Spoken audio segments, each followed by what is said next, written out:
Good morning everyone, welcome back to my channel. আমি পূজা। আশা করি তোমরা সবাই খুব ভালো আছো, সুস্থ আছো। সবাইকে নতুন আবার একটা ব্লগে অনেক অনেক ভালোবাসা ও স্বাগত। অনেকটা এনার্জি নিয়ে অনেক দিন পরে ফিরে এলাম তোমাদের মাঝে। অ্যাকচুয়ালি কয়েকদিন একটু সমস্যার কারণে ভিডিও আপলোড দিতে পারছিলাম না। অনেকগুলো দিন গ্যাপ হয়ে গেছে, ভিডিওগুলো অনেকটা পিছিয়েও গেছে, আর তোমরাও আমাকে একটু একটু করে ভুলেও গেছো। তো যাই হোক, সকালে উঠে এই যে দেখতে পাচ্ছ সকালের খাবারটা রেডি করে নিয়েছি, স্মুদি। আর শাশুড়ি মা এসেছেন, ভিডিও কলে দেখাচ্ছেন সবাইকে আমি কি করছি না করছি। স্মুদি খাবো। সোনালি এখন মিনিকে খাওয়াচ্ছে, মা ওখানে পাহারা দিচ্ছে। আমরা এখন দুজন খেয়ে নিচ্ছি। মা খাবে কিনা জানিও না, করেছি আজকে, যদি খায় তো খাবে, না করে কালকে তখন দেবো না।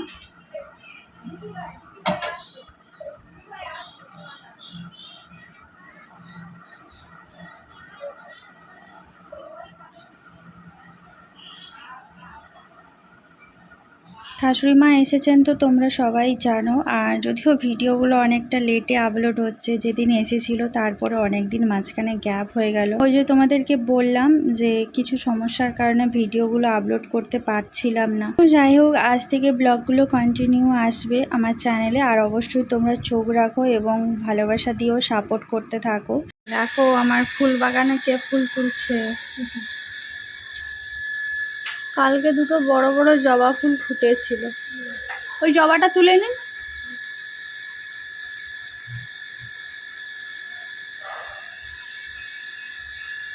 নীলকণ্ঠগুলো ফুটেছে 3টে না 4টে।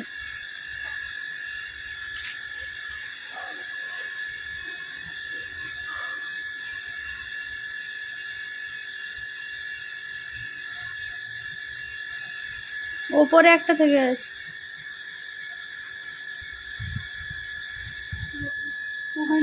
ওই যে গাছটা দেখা যাচ্ছে অ্যালোভেরা গাছের পেছনে। হাত পাবে ওদিক দিয়ে, টবগুলো যায়।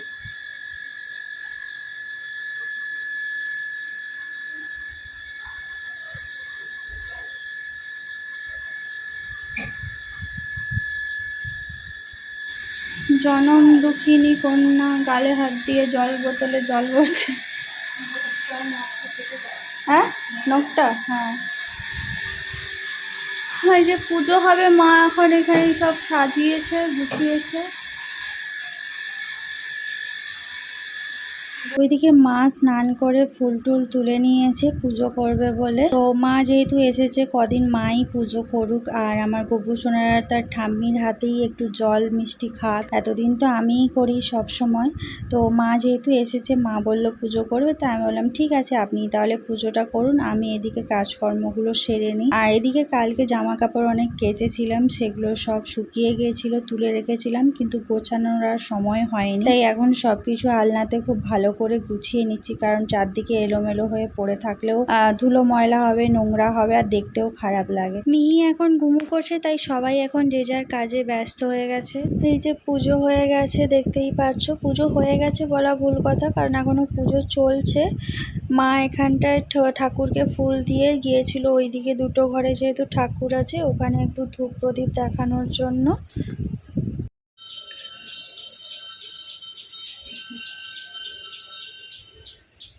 শাশুড়ি বৌমা সবাই মিলে একই জায়গাতে যুদ্ধ করছে, দেখেছো? এই প্রথমবার লাইফে ফার্স্ট টাইম আমরা 3জন একসাথে, মানে এখানে, বাড়িতে তো থাকি আমরা, এখানে প্রথমবার। যখনই সোনালি এসেছে সোনালি একা, মা এসেছে মা একা, এইবারে সবাই একদম একসাথে। মা এখন ঠাকুর বলছি ঠাকুরের বাসনগুলো মাজছে।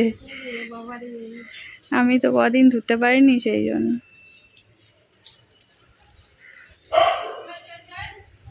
ভেতর পরিষ্কার হবে না, এই জলে বিশাল আছে। ওই জলে আপনি আজকে ধুয়ে রাখলেন তো, কালকে জলটা পাওয়ার পরে দেখবেন লালচে হয়ে যাবে। এই জন্য প্রতিদিন আমি ঘষে রাখতাম। কদিন আমার আর হচ্ছে না।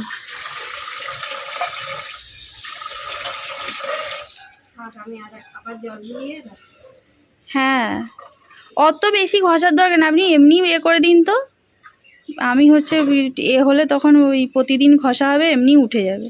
কদিন আমি একটু সময় পাচ্ছিলাম না, একটু অসুবিধার কারণে ঠাকুরের বাসনগুলো আমার আর সেভাবে ঘষা মাজা করা হয়নি। তাই মা বলল যে চলো আমি আজকে একটু পরিষ্কার করে দিই। তো সেই জন্য মা ওদিকে পরিষ্কার করছে আর সোনালি এদিকে বাচ্চাটা জামা কাপড়গুলো মেলছে। তাই ভাবলাম আমি গাছে জলটা দিয়ে দিই, জলটা দিয়ে একবারে স্নান করে ঠাকুর প্রণামটা সেরে নেব। স্নান করে পুজো তো মা করেছিল, আমি একটু ঠাকুর প্রণাম করে তারপরে চলে এসেছি রান্না করে। অনেকক্ষণ হয়ে গেল, অলরেডি ভাতও বসিয়ে দিয়েছিলাম। এই যে ভাতটা হয়েই এসছে আর একদিকে মেয়ের খাবারটা বসিয়ে দিয়েছিলাম। আর এটা হচ্ছে রাতের বেলার পান্তা ভাত একটু ছিল, সেটাকে তুলে রেখে দেব ফ্রিজে। যা গরম পড়েছে একটু পান্তা খেতেও আজকাল ইচ্ছে করে। আর তারপরে সোনালি একটু পান্তা খেতে ভালোবাসে, তো ও বলেছিল যে রাতের দিকে একটু ভিজে ভাত খেতে পারি। তো সকালে বলেছিল পান্তা খাবে, তো আমি বললাম না আজকে আর পান্তা খেতে হবে না, রেখে দিই পরে তখন খাবে। তাড়াতাড়ি আমি যে রান্নাটা করে নিচ্ছি, ওদিকে মেয়ের খাবারটা হয়ে গেছে আর একদিকে আলু সেদ্ধ বসিয়ে দিয়েছি। সকাল থেকে তো সেরকম কেউ কিছু খায়নি, ওই স্মুদিটাই খেয়েছিল। স্মুদি খেয়ে এদের কারুর আর খিদে টিদে লাগে না, তো আমারও সকালের ব্রেকফাস্ট বেঁচে যাচ্ছে, কি আর বলবো বলো। তো তারপরে জলটা গরম করেছিলাম, মিহি যেহেতু খাবার খাওয়ার সময় গরম জলটা খায়, তো সেই জন্য গরম জলটা ফ্লাক্সে ভরে রেখে দিলাম। আর এদিকে করছি পাবদা মাছের সর্ষে পোস্ত। আজকে একদম সিম্পল রান্না বান্না করেছি, কারণ মা যেহেতু এসেছেন, মা একদম উল্টোপাল্টা খাবার খেতে পারেন না। এই যে মিহির খাবারটা হয়ে গেছে, এখন এই যে ছাঁকনির সাহায্যে ছেঁকে নিচ্ছি, না হলে তো উনি খাবেন না। ওর খাবারটা রেডি করে রেখে দিলাম। আর এখন এই যে আলু সেদ্ধ করেছিলাম, আলুটা একটু মেখে নেব।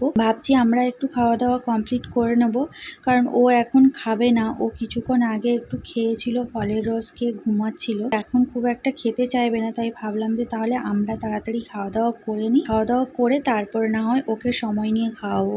কারণ কি ওর তো খেতে অনেকটা সময় লেগে যায়, প্রায় 1-1.5 ঘন্টা মতো সময় লাগে ওর খেতে। আর সব থেকে বড় কথা হলো, খিদে যদি ঠিকঠাক না পায় না, জোর করে খাওয়ালে খেতে চাইবে না, কান্নাকাটি করবে, খাবারটা এমনি নষ্ট হবে। তার থেকে ভালো ওর খিদেটা ঠিকঠাকভাবে লাগুক, ততক্ষণে আমরা এদিকের কাজকর্মগুলো শেষ করে নিই। এদিকে রান্না হয়ে গেছে, তাই আমি এখন সব কিছু ধোয়াধুয়ি করে নিচ্ছি আর গ্যাস ওভেনটাও একদম মুছে নিয়েছি। তো তারপরে চলে এলাম, এই যে খাবারটা বেড়ে নিচ্ছি, 3 জন একসাথে খেতে বসে যাব। তো মা বলছিলেন যে না তোমরা দুজন খেয়ে নাও, আমি বাচ্চাটাকে ধরছি, তো পরে আমি খাবো। আমি বললাম না, চলুন একসাথে বসে যাই। আর ওকে আমাদের কাছে বসিয়ে রাখলে ও এমনিতে বসে থাকে, ততক্ষণে আমরাও খাওয়া দাওয়া করে নেব। আর ওকে আমাদের কাছে একটু বসিয়ে রাখলে কি হবে, আমরা যখন খাবো ওর মুখে একটু একটু করে ভাত দেবো, তো ও খাওয়াটাও শিখবে আর ও খাবে, চুপচাপ বসেও থাকে। কদিন এরকমই করছিলাম আমি, তোমাদের দাদাভাই সোনালি যখন খেতে বসতাম, ওকে আমাদের কাছে বসিয়ে রাখতাম আর ওকে একটা একটা করে মুখে ভাত দিতাম। হ্যালো গাইস, দেখো তো আমি খেতে বসেছি কিন্তু খাচ্ছি না। সবাই খেতে বসেছে, মা, ঠাম্মি, বোমা, আমি সবাইকে ডিস্টার্ব করছি। হয়েছে? হয়ে গেছে বলা, দেখা হয়ে গেছে, এবার বন্ধ করে দিচ্ছি। Tata tata, tata tata tata. আমাদের খাওয়া দাওয়া কমপ্লিট হয়ে গেছে, এখন আমরা একটু রেস্ট নেব। মিহি খায়নি, মিহিকে খাওয়াতে হবে। মিহি খালি ঘুমিয়েই যাচ্ছে, খাওয়ানোর সময় ঘুম, খাওয়ানোর আগে ঘুমানোর চেষ্টা করলেও ঘুমের পাত্তা নেই ওনার। সকাল থেকে তাড়াতাড়ি স্নান করিয়ে ঘুম করানোর চেষ্টা করা হলো যে ঘুমিয়ে যাবে, উঠে খাবে, বাবা ঠিক খাওয়ার সময় হতো তার ঘুম চলে এলো। এখন একটু যাই, মিহির সাথে যুদ্ধ করতে হবে। এই যে এখন চায়ের আসর হচ্ছে, মা খাচ্ছে চা, সোনালি করে দিল লিকার চা, সোনালি খাচ্ছে পায়েস আর আমিও খেয়েছি চালের পায়েস। আর একজন বিস্কিট খাচ্ছে না ফুটছে, ওই জানে, স্বয়ং ঈশ্বর জানে। এই যে পাকু বুড়ির মতো, এই ক্যামেরার দিকে তুই তাকাবি না, তোকে কি বলেছে রে? মানে ক্যামেরাটা অন্য কেউ দেখতে পায় না, তুই ঠিক দেখতে পেয়ে যাস। এবার এই পার্সেলটা আমি খুলবো। এসেছে পার্সেলটা, এখানে মিহির ভাগের দুটো আছে, বাকিগুলো আমার।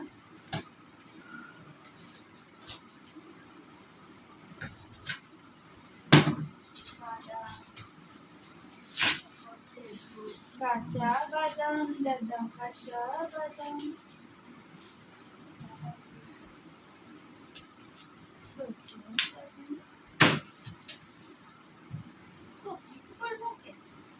আমি তো এমনি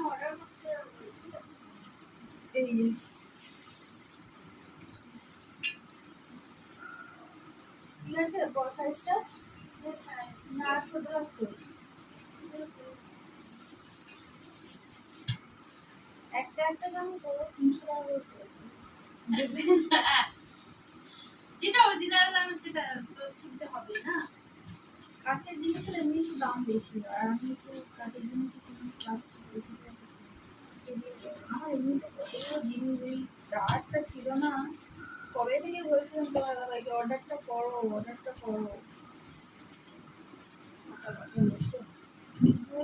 ছটা ওদের সাথে কথা বলতে বলতে তোমাদেরকে পুরো ফাইনাল লুকটা দেখাতেই ভুলে গেছিলাম। অ্যাকচুয়ালি এখানে কয়েকটা কন্টেনার অর্ডার করা হয়েছিল, 6টা কন্টেনার। এগুলো কাঁচের, দেখতে খুবই সুন্দর আর বেশ মজবুত আছে, এই যে দেখতে পাচ্ছ। আর ওপরের এই যে ঢাকনাটা দেখো ট্রান্সপারেন্ট, এটা দিয়ে সবকিছু দেখা যাবে। তো মিহির জন্য 2টো দেবো, মিহির খাবার রাখার জন্য, আর বাকি কয়েকটা আমার কাছেই থাকবে। তো চলো আজকের ভিডিওটা এই পর্যন্ত, দেখা হচ্ছে পরের দিন নতুন আবার একটা ব্লগের সাথে। সবাই ভালো থেকো, সুস্থ থেকো, টাটা।